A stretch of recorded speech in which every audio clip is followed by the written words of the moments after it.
నమస్తే, welcome to AP election express. ఏపీలో రాజకీయాలు రసవత్తరంగా మారాయి. అధికార పార్టీ సిద్ధమంటూ ప్రచారంలో దూసుకువెళ్తుంటే తాజాగా టీడీపీ, జనసేన, బీజేపీ పొత్తు ఫిక్స్ అయింది. ముందు నుంచి జనసేన, టీడీపీ మధ్య జరిగిన సీట్ల పంపకాల్లో బీజేపీ చేరడంతో జనసేనకు మరో 3 సీట్లు కోతపడ్డాయి. చివరికి 21 అసెంబ్లీ సీట్లు, 2 ఎంపీ స్థానాలతో జనసేన సరిపెట్టుకుంటే బీజేపీ 10 అసెంబ్లీ సీట్లు, 6 ఎంపీ స్థానాల్లో పోటీ పడుతుంది. మరి ఏపీలో బీజేపీ రాక పొత్తుకు ఏ మేరకు ప్లస్ అవుతుంది? అధికార పార్టీ బలాన్ని కూటమి ఎదుర్కొంటుందా? ఆయా పార్టీల బలాబలాలు ఎంత? బీజేపీ రాకతో ఓట్ షేరింగ్ ఎలా ఉంటుంది? ఇటువంటి అంశాలన్నీ ఇప్పుడు ఏపీలో ఆసక్తికరంగా మారాయి.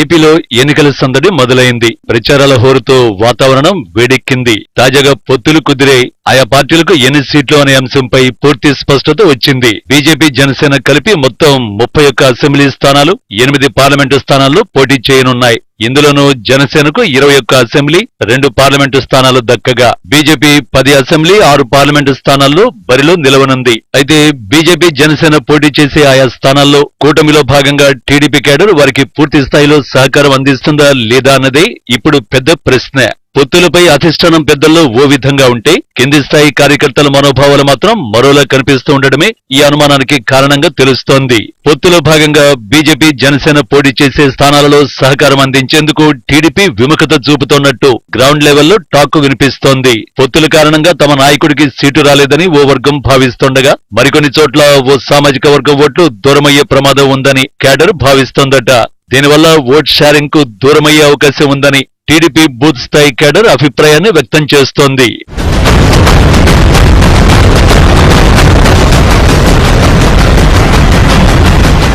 కూటమిలో ఒప్పందం ప్రకారం జరిగిన సీట్ల పంపకాల్లో బీజేపీకి కేటాయించిన నియోజకవర్గాలపై ఇప్పటి వరకు స్పష్టత రాలేదు. దీంతో పాటు జనసేనకు సంబంధించిన 6 అసెంబ్లీ స్థానాల్ని మాత్రమే ప్రకటించింది. మిగిలిన స్థానాలకు అభ్యర్థులను ప్రకటించాల్సి ఉంది. బీజేపీ, జనసేన లోక్సభ అభ్యర్థులను ప్రకటించినా ప్రకటించకపోయినా అసెంబ్లీ అభ్యర్థుల్ని ప్రకటిస్తే మాత్రం కూటమిలో గొడవలు తప్పకపోవచ్చని తెలుస్తోంది. దీనికి తోడు ఇప్పటికే ప్రకటించిన కొన్ని స్థానాల్లో అక్కడక్కడ అసంతృప్త నినాదాలు వినిపిస్తున్నాయి. ఇది గమనించిన టీడీపీ అధినేత కొందరు అసంతృప్త నేతల్ని పిలిపించుకుని సర్ది చెప్పగా మరికొందరికి అధికారంలోకి రాగానే న్యాయం చేస్తామని హామీ ఇచ్చినట్టు తెలుస్తోంది. అయితే కూటమి తమను ముంచుతుందని, పొత్తు కంటే ఒంటరిగానే పోటీ చేస్తే గెలుపుపై భరోసా ఎక్కువ ఉండేదని టీడీపీ నేతలు గొణుక్కుంటున్నారట. జనసేన, బీజేపీ పార్టీలతో కలవడంతో కొన్ని స్థానాల్లో ఆ పార్టీలకు బలం లేకున్నా కూటమిలో భాగంగా ఆయా స్థానాలు ఇవ్వాల్సిన పరిస్థితి వచ్చిందని టీడీపీ హార్డ్ కోర్ క్యాడర్ వాపోతోంది.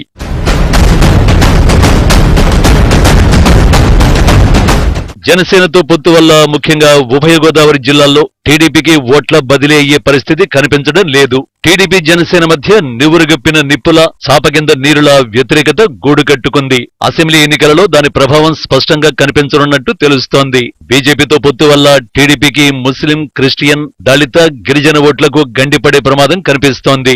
రాయలసీమలోని కొన్ని స్థానాల్లో గెలుపు ఓటములను నిర్దేశించే శక్తి ఈ ముస్లిం ఓటర్లకు ఉంది. ఈసారి టీడీపీకి ఆధిక్యం ఉండే స్థానాలను బీజేపీ, జనసేన తీసుకుంటే ఆ వర్గం ఓట్లు టీడీపీకి దూరమయ్యే అవకాశం ఉందని రాజకీయ విశ్లేషకులు అభిప్రాయాన్ని వ్యక్తం చేస్తున్నారు. పొత్తులో భాగంగా నష్టపోయే ప్రతి అంశం అటు అధికార వైసీపీకి కలిసొస్తుందని టీడీపీ నేతలు మథన పడుతున్నారు.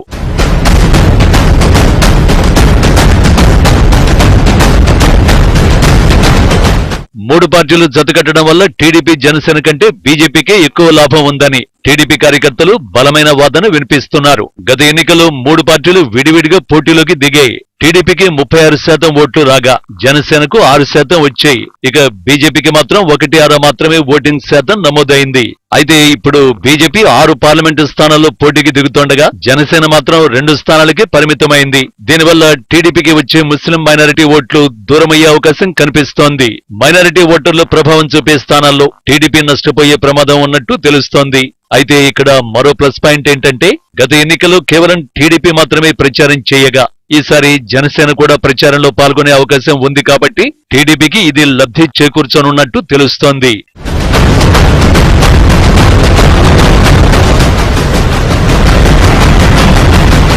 ఏపీలో అధికారంలోకి రావాలంటే ఏ పార్టీకైనా 88 సీట్లు అవసరం. ఇప్పుడు టీడీపీ పోటీ చేస్తున్న 145 సీట్లపైనే వైసీపీ గురిపెట్టింది. ఈ లెక్కన టీడీపీ పోటీ చేసే వాటిలో వైసీపీకి 63 మాత్రమే కావాలి.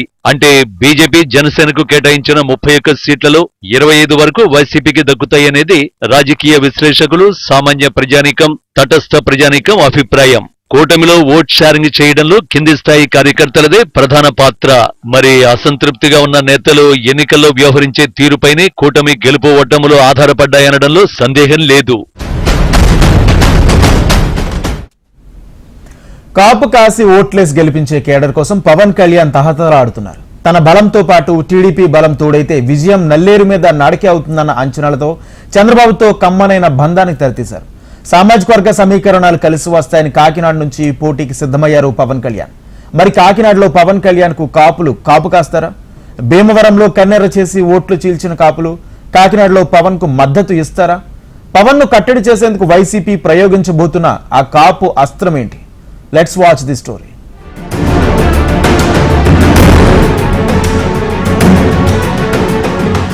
కుల రహిత సమాజం, కులాల ప్రాతిపదికన రాజకీయాలు చేయకూడదని పవన్ కళ్యాణ్ ఎన్ని లెక్చర్స్ ఇచ్చినా సామాజిక సమీకరణాలను దృష్టిలో ఉంచుకుని గత ఎన్నికల్లో కాపు సామాజిక వర్గ ప్రజలు అధికంగా ఉండే భీమవరం, గాజువాక నుంచి పోటీకి దిగారు. అయితే కాపులు పవన్ కి కాపు కాయకపోగా ఓట్లు కోసి 2 చోట్ల ఓటమిని కట్టబెట్టారు.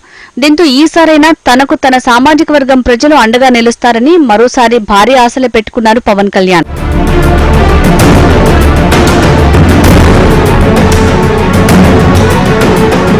కులాల ప్రాతిపదికన రాజకీయాలు చేయనని చెప్పే పవన్ కళ్యాణ్ ఇప్పుడు కాపు సామాజిక వర్గం అధికంగా ఉన్న నియోజకవర్గాన్ని ఎంచుకుని మరీ పోటీకి సిద్ధమైపోయారు. కాకినాడ పార్లమెంటుతో పాటు అదే పార్లమెంటు నియోజకవర్గం పరిధిలోకి వచ్చే పిఠాపురం అసెంబ్లీ నియోజకవర్గం నుంచి పవన్ పోటీకి సిద్ధమయ్యారు. పిఠాపురం అసెంబ్లీ నియోజకవర్గంలో కాపు సామాజిక వర్గానికి సంబంధించిన ఓటర్లు దాదాపుగా 90,000 వరకు ఉంటారని తెలుస్తోంది. ఈ నేపథ్యంలో కాపు సామాజిక వర్గం ఓట్లను పోలరైజ్ చేసి తాను విజయం సాధించొచ్చన్న అంచనాతో పవన్ పిఠాపురం బరిలో నిలుస్తున్నారు.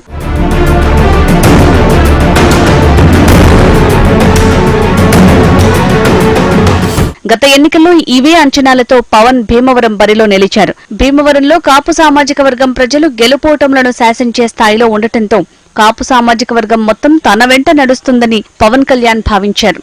కట్ చేస్తే భీమవరంతో పాటు గాజువాక నియోజకవర్గం కాపు ఓటర్లు పవన్ వైపు కాకుండా వైసీపీకి మద్దతు ఇచ్చారు. దీంతో పవన్ కళ్యాణ్ కాస్ట్ ఈక్వేషన్స్ బెడిసికొట్టాయి. అయితే ఈసారి కూడా అదే సీన్ రిపీట్ అయ్యే అవకాశాలు కనిపిస్తున్నాయి.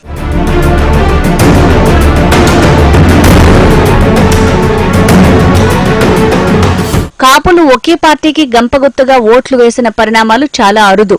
దానికి ప్రత్యక్ష ఉదాహరణ జనసేన పార్టీని అని గత ఎన్నికల్లో తేలిపోయింది. అభ్యర్థి కాపైనంత మాత్రాన కాపులంతా ఆ అభ్యర్థికే ఓటు వేసి గెలిపించిన దాఖలాలు లేవు. సామాజిక సమీకరణాలను అన్ని పార్టీలు పరిగణనలోకి తీసుకుంటాయి కాబట్టి ప్రత్యర్థి పార్టీలు కూడా కాపు సామాజిక వర్గానికి చెందిన నేతలనే బరిలోకి దింపుతుండటంతో కాపు ఓట్లు పక్కాగా చీలిపోతాయి. దీంతో ఆ సామాజిక వర్గం ఓట్లను మాత్రమే నమ్ముకుని బరిలోకి దిగే పవన్ లాంటి అభ్యర్థులకు భంగపాటు తప్పదని 2019 ఎన్నికల్లో తేలిపోయింది.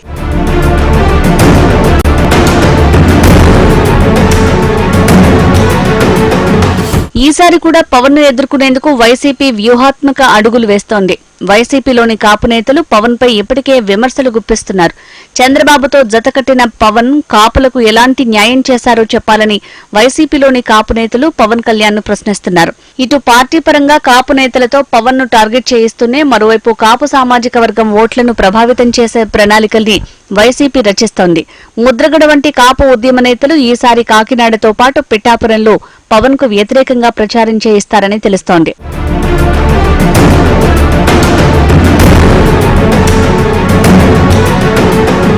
ముద్రగడను డైరెక్ట్ గా బరిలోకి దించే అవకాశాలను కూడా వైసీపీ పరిశీలిస్తున్నట్లు తెలుస్తోంది.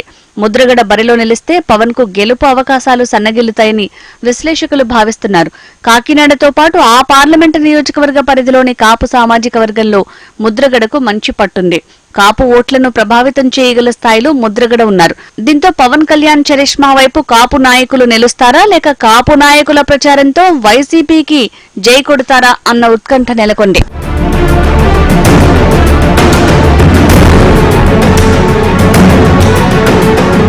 పవన్ కళ్యాణ్ గతంలో చేసిన వ్యాఖ్యలు కాపు నేతలను నిద్రలేపాయి. బలిజ, ఒంటరి, తెలగ కులాలకు పెద్దన్న పాత్ర పోషించాలని పవన్ ఇచ్చిన పిలుపుతో ఒక్కసారిగా కాపు సామాజిక వర్గం జనసేనకు దగ్గరైంది. ఎప్పటినుంచో రాజ్యాధికారం కోసం పోరాడుతున్న ఆయా వర్గాలకు పవన్ వ్యాఖ్యలు ఊపిరిపోసినట్లయింది. కట్ చేస్తే టీడీపీతో పొత్తులో భాగంగా కేవలం 24 సీట్లతోనే పవన్ సరిపెట్టుకునేసరికి కాపు నేతలు పవన్ కు వ్యతిరేకంగా మారారు. దీంతో అప్పటి వరకు సలహాలు సూచనలు ఇచ్చిన హరిరామ జోగయ్యతో పాటు పవన్ కు సపోర్ట్ చేద్దామనుకున్న ముద్రగడ పద్మనాభం నీకో దండం నాయనా అంటూ వైసీపీ స్టాండ్ తీసుకున్నారు.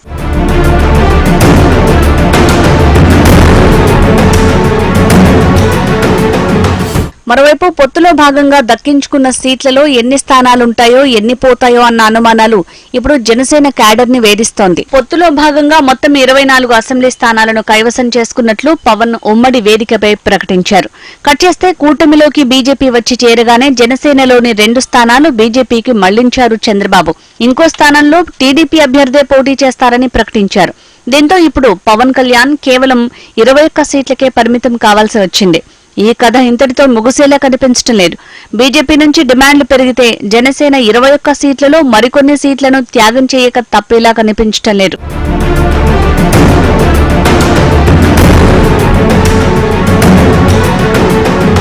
జనసేన టీడీపీ ఉమ్మడి వేదికపై చంద్రబాబు తన పార్టీ నుంచి 94 మంది అభ్యర్థులను ప్రకటించారు. అయితే తనకిచ్చిన 24 సీట్లలో పవన్ మాత్రం కేవలం 5 పేర్లను మాత్రమే ప్రకటించారు. దీంతో పవన్ కు అభ్యర్థులు దొరకటం లేదన్న విషయం కన్ఫర్మ్ అయింది. అభ్యర్థులను ప్రకటించి దాదాపు 10 రోజులు కావస్తున్నా ఇప్పటికీ పవన్ కళ్యాణ్ రెండో లిస్టును విడుదల చేయలేదు. కనీసం ఏ స్థానం నుంచి పోటీ చేస్తామన్న విషయంపై కూడా ప్రజలకు ఓ క్లారిటీ ఇవ్వలేకపోతున్నారు పవన్ కళ్యాణ్. దీంతో ఆల్రెడీ 3 సీట్లను చంద్రబాబు లాక్కున్నారు కాబట్టి పవన్ కు బలమైన అభ్యర్థులు దొరక్కపోతే మిగిలిన సీట్లలో కూడా టీడీపీ మరికొన్ని తీసుకుంటుందన్న చర్చ జరుగుతోంది.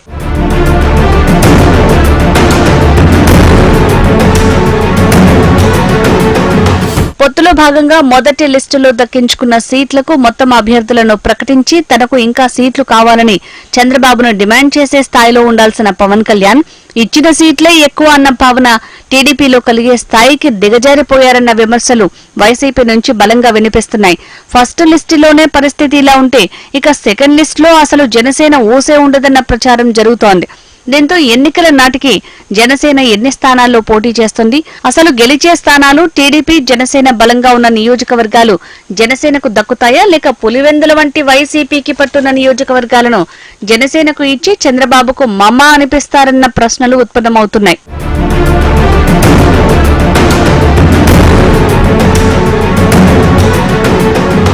మరోవైపు తనను ప్రశ్నించే సమూహం తన వెంట వద్దు అని తేల్చి చెప్పేసిన తర్వాత ముద్రగడ జోగయ్యలు పవన్ కు గుడ్ బై చెప్పేశారు. అయితే కారణం చెప్పకుండా పవన్ ఏ జెండా మోయమంటే ఆ జెండా మోయడానికి సిద్ధంగా లేం అన్న వాదన జనసేన క్యాడర్ నుంచే వినిపిస్తోంది.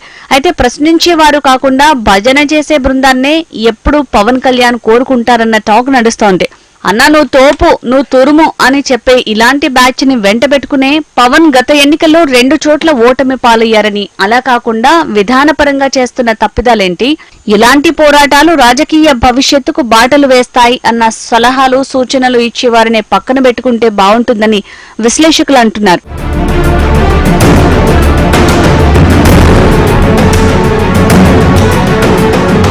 మొత్తంగా జనసేన పార్టీ నుంచి పవన్ కళ్యాణ్ గెలుస్తారా లేక 2019 ఎన్నికల ఫలితాలే రిపీట్ అవుతాయా అన్న చర్చ ఏపీ వ్యాప్తంగా జోరుగా సాగుతోంది.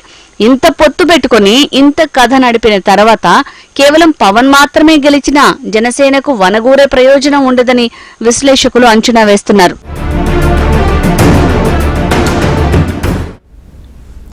గత ఎన్నికల్లో వైసీపీ నుంచి ఒంగోలు ఎంపీగా గెలిచిన మాగుంట శ్రీనివాసరెడ్డి టీడీపీలో చేరేందుకు రంగం సిద్ధం చేసుకున్నారు.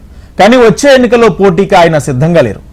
తనకు రాజకీయంగా రిటైర్మెంట్ వయసు వచ్చిందని మాగుంట స్వయంగా ప్రకటించారు.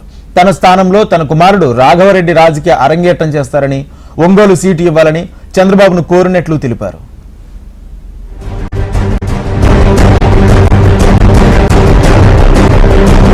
రాజకీయాల నుంచి విశ్రాంతి తీసుకుంటున్నానని ఒంగోలు ఎంపీ మాగుంట శ్రీనివాసులురెడ్డి ప్రకటించారు. తనకు రాజకీయంగా రిటైర్మెంట్ వయసొచ్చిందని మాగుంట అంటున్నారు. తన స్థానంలో తన కుమారుడు రాఘవరెడ్డి రాజకీయ అరంగేట్రం చేస్తాడని, ఒంగోలు నుంచి పోటీ చేసేందుకు అవకాశం ఇవ్వాలని చంద్రబాబును కోరినట్లు ఎంపీ మాగుంట శ్రీనివాసులురెడ్డి వివరించారు. వచ్చే సార్వత్రిక ఎన్నికల్లో టీడీపీ తరపున తన కుమారుడు పోటీ చేస్తాడని మాగుంట కన్ఫర్మ్ చేశారు. కానీ ప్రతి సీటును ప్రతిష్టాత్మకంగా తీసుకుంటున్న చంద్రబాబు మాగుంట రాఘవరెడ్డికి టికెట్ ఇస్తారా లేదా అన్న సందేహాలు వ్యక్తమవుతున్నాయి. ఒంగోలు నుంచి వైసీపీ ఎంపీ అభ్యర్థిగా చెవిరెడ్డి భాస్కర్ రెడ్డి పోటీలో ఉన్నారు. ఆయనను ఢీకొట్టాలంటే టీడీపీలో బలమైన అభ్యర్థి కావాలి. కానీ రాఘవరెడ్డి వైసీపీ ఎంపీ అభ్యర్థి చెవిరెడ్డిని ఢీకొడతాడా అనే సందేహాలు టీడీపీ నుంచి వ్యక్తమవుతున్నాయి.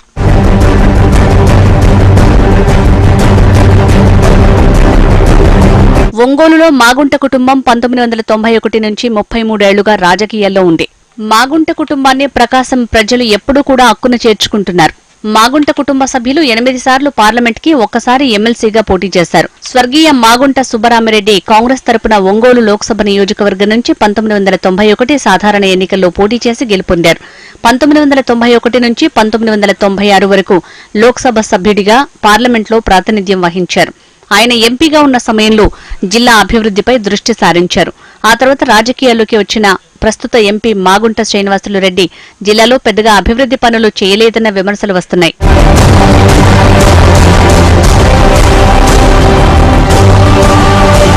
ఎంపీ నిధులతో భవనాలు కట్టించడం తప్ప జిల్లాలో చెప్పుకోదగ్గ అభివృద్ధి మాగుంట చేయలేదని ఆయన ప్రత్యర్థులు విమర్శిస్తున్నారు. 2014 ఎన్నికల సమయంలో కాంగ్రెస్ పార్టీ నుంచి టీడీపీలో చేరిన మాగుంట ఒంగోలు ఎంపీగా పోటీ చేసి ఓడిపోయారు. ఆ తర్వాత టీడీపీ ఆయనకు ఎమ్మెల్సీ సీటు ఇచ్చింది.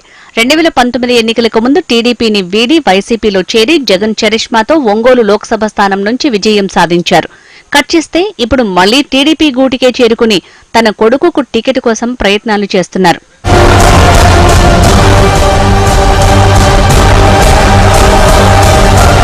ఢిల్లీ లిక్కర్ స్కామ్ లో జైలుకు వెళ్లొచ్చిన మాగుంట రాఘవరెడ్డి భవిష్యత్తుపై దృష్టి సారించిన మాగుంట శ్రీనివాసులు తన కుమారుడిని ఎలాగైనా 2024 ఎన్నికల్లో రాజకీయ అరంగేట్రం చేయించాలని భావిస్తున్నారు. అయితే సర్వే ఫలితాలు మాగుంటకు వ్యతిరేకంగా రావడంతో సీఎం జగన్ ఆయనకు టికెట్ నిరాకరించారు. దీంతో మాగుంట కుటుంబం టీడీపీలో చేరేందుకు రంగం సిద్ధం చేసుకుంది. మాగుంట కుటుంబానికి పార్టీలు మారటం కొత్తేమీ కాదని వైసీపీ వర్గాల నుంచి పెద్ద ఎత్తున విమర్శలు వినిపిస్తున్నాయి.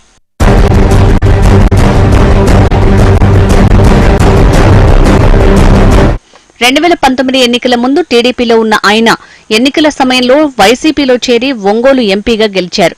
మళ్లీ ఇప్పుడు వైసీపీని వీడి టీడీపీ పంచను చేరుతున్నారని వైసీపీ నేతలు విమర్శిస్తున్నారు. మాగుంట కుటుంబానికి పార్టీలతో పనిలేదని, అధికారంలో ఉండటమే ముఖ్యమని ఆరోపిస్తున్నారు. మరి మాగుంట తన కుమారుడి కోసం చేస్తున్న ప్రయత్నాలు ఎంతవరకు సక్సెస్ అవుతాయో చూడాలి. ఇది వాళ్ళ AP election express. Keep watching HM TV.